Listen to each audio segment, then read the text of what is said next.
بسم اللہ الرحمن الرحیم۔ دوستو، کیا آپ فجر کی نماز پڑھ کر دوبارہ سو جاتے ہیں؟ اگر ہاں تو یہ ویڈیو آپ کے لیے بہت اہم ہے، کیونکہ یہ عادت آپ کی زندگی، صحت اور رزق پر اثر ڈال سکتی ہے۔ میرے بھائیو، فجر کا وقت اللہ تعالیٰ کی خاص رحمتوں کا وقت ہے۔ یہ وقت برکت، دعا اور کامیابی کا وقت ہے۔ لیکن افسوس، ہم میں سے اکثر لوگ فجر پڑھ کر دوبارہ سو جاتے ہیں۔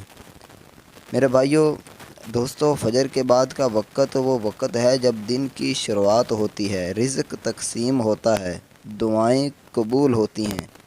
لیکن ہم کیا کرتے ہیں؟ سونے چلے جاتے ہیں، پھر ہم کہتے ہیں رزق نہیں، سکون نہیں، کام نہیں بنتا۔ دوستو میرے بھائیو، رسول اللہ صلی اللہ علیہ وسلم کا یہ فرمان سنتے ہیں۔ نبی علیہ الصلوۃ والسلام نے فرمایا کہ میری امت کے لیے صبح کے وقت میں برکت عطا فرما۔ اس کا مطلب صبح کا وقت برکت والا ہے۔ جو لوگ اس وقت کو ضائع کرتے ہیں وہ اس برکت سے محروم ہو سکتے ہیں۔ دوستو، فجر کے بعد سونے کے نقصانات آئیے سنتے ہیں۔ رزق میں ایک تو کمی ہوتی ہے، دوسرا دن بھر تھکاوٹ، سستی، اور تیسرے نمبر پر ذہنی دباؤ یعنی بے چینی اور پریشانی رہتی ہے۔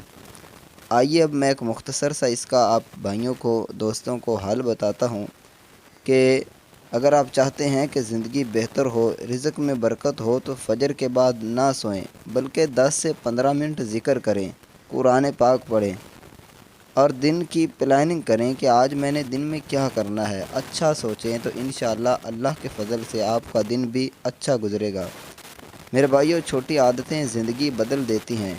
اگر آپ صرف فجر کے بعد جاگنے کی عادت بنا لیں تو آپ زندگی میں بڑا فرق دیکھ سکتے ہیں۔ اگر آپ میرے دوستو ایسی مزید اسلامی ویڈیو چاہتے ہیں تو چینل کو سبسکرائب ضرور کریں۔ اپنا خیال رکھیے۔ جزاک اللہ خیرہ۔